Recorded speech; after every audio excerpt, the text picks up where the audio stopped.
ngay dần đến chỗ cầm mua hiểu phone call cái đông ạ chuyển vào đôi tên cả nó tụi cái này nó cả bự lắm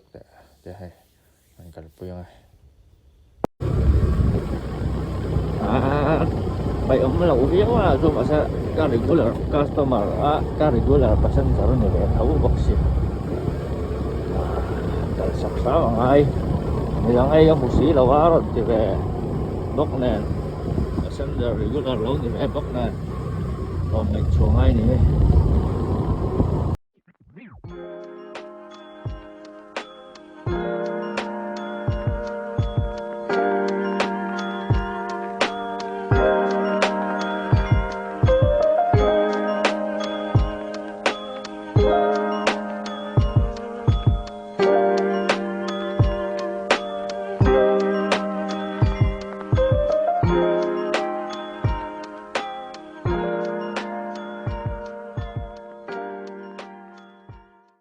Hay uru da mấy đồng hoa cá hay thấy thả phải đủ số đi dần lắm về là các làn lầu ní thì về là cái chuyện mà đi mình mới private đi gặp keng mấy thì nó mà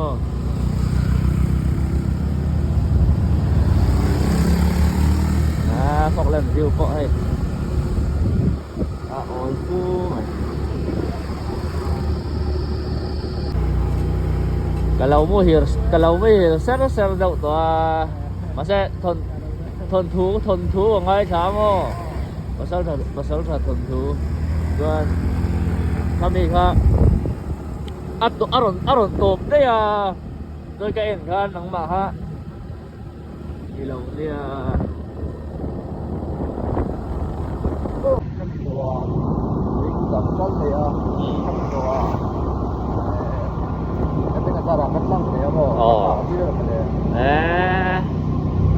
bắt hầu về rồi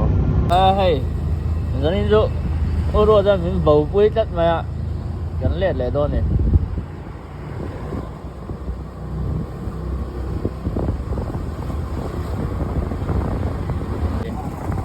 dâu thì mình đợi mà ôi ta tay kia rồi về thôi nè